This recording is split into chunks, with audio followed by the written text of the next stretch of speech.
This kid is an absolute beast. Despite being a minor, he has already stepped into the semi-god realm. A casual earth-level magic from him packs enough power to pierce the heavens, making people mistake him for a descending god. Even a world-ending demon king is happy to be his underling. However, the evil god wreaking havoc on the world triggered a monster tide attempting to wipe out all of humanity. Despite the Macy's strength, the scale of the invasion is so massive that one man's power has its limits. So he enlists the adventurers and the demon king to mop up the stragglers. And the demon king naturally goes all out. He immediately summons the 4 heavenly kings, though a bit dazed at first. Once they hear the client is God's apostle, they prepare to give it their all and lend him their full support. Meanwhile, after clearing out a huge chunk of the monster tide, our Nisi finally goes head-to-head with the evil god. Since the seal isn't fully broken yet, the evil god is forced to possess this black dragon for now. He summons an endless stream of monsters while clashing with the Megwell, aiming to overwhelm the city gates through sheer numbers. Realizing he needs to end this quickly, the Mensi summons his divine beast Xiaobai and the little wyvern. While it works at first, they eventually struggle against the enemy's enraged state. Seeing this, the MC immediately charges in to back them up, as heartwarming memories flash before his eyes. This invisible power triggers his complete awakening. Come on. Don't even know. Pay a price of glory. Yeah.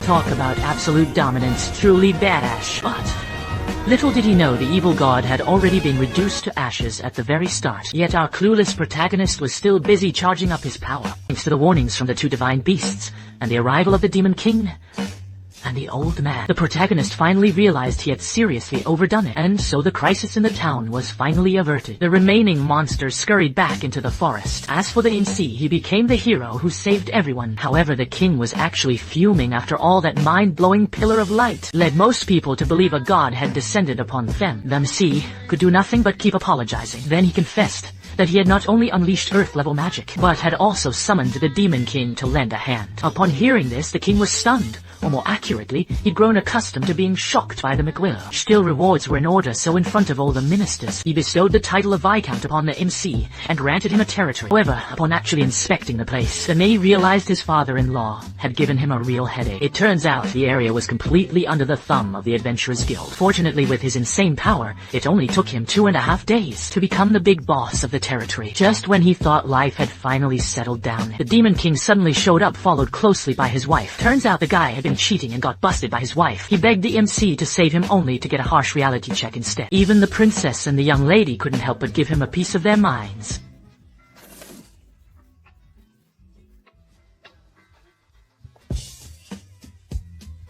The Demon King's wife was thrilled to hear this and decided to take the Demon King headed back to settle the score. Shortly after, our hero used construction magic to build a castle that rivaled even the king's. Saying this, his 2 lovely wives were completely blown away.